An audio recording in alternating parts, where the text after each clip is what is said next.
An agrarian community is more than just a collection of farms. It is, the lifeblood of a region, a complex network of families, traditions, and knowledge built over generations. In South India, these communities are really the bedrock of society, producing the food that feeds millions and sustaining a culture deeply connected to the land. For centuries, the rhythm of life was dictated by the seasons, the monsoons, and the harvest. Farming was not merely a job, it was an identity, a source of dignity, and the very foundation upon which villages and local economies were built. This entire way of life is now facing a collapse.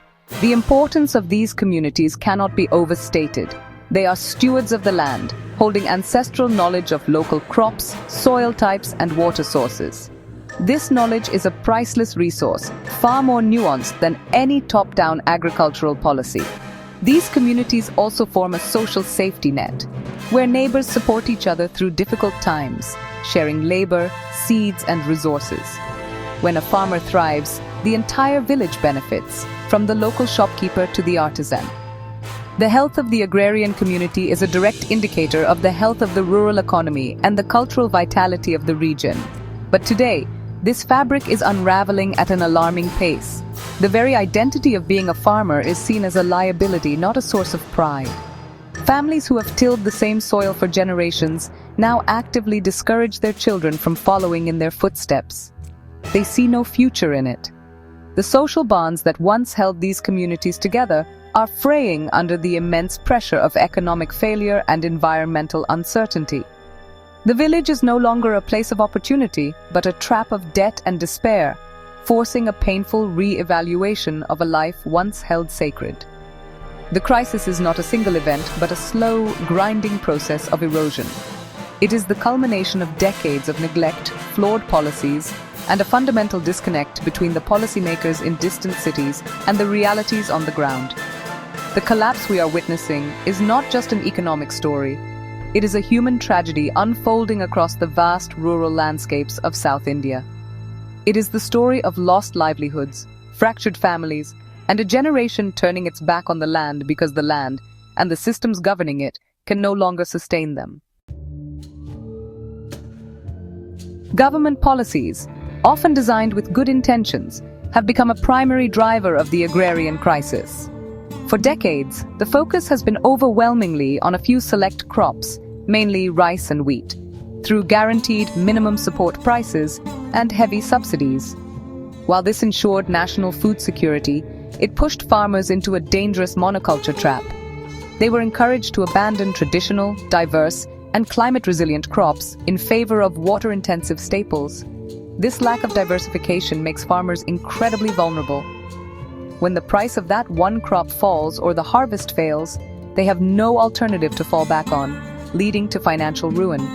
This flawed policy structure is compounded by severe economic injustices.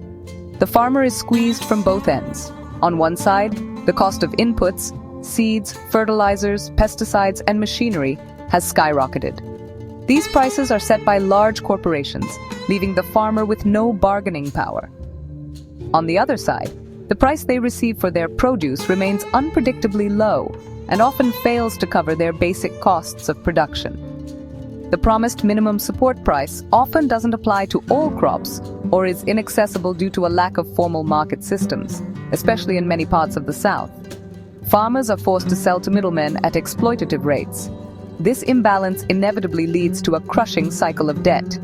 To afford the expensive inputs for each planting season, farmers must take out loans, often from private moneylenders who charge exorbitant interest rates.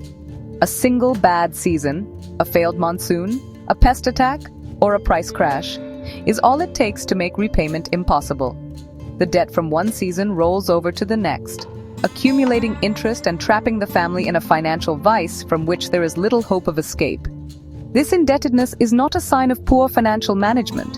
It is a predictable outcome of a broken system. The result is a profession that has been stripped of its profitability and dignity. Farming is now perceived as a high-risk, low-reward gamble, where the odds are permanently stacked against the farmer. The system is designed not for the smallholder's prosperity, but for the benefit of input suppliers, traders, and large corporations.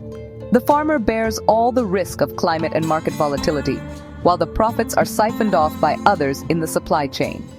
This economic exploitation is a core reason why agrarian communities are disintegrating. On top of failed policies and economic pressures, farmers in South India are now on the front lines of a devastating environmental crisis. Climate change is no longer a distant threat. It is a daily reality that makes farming an even more precarious endeavor. Weather patterns have become dangerously erratic. The predictable monsoons that once governed the agricultural calendar have been replaced by long, punishing droughts, followed by sudden, intense floods that wash away crops and topsoil. This volatility makes planning a crop cycle nearly impossible, turning every season into a gamble against an unforgiving sky.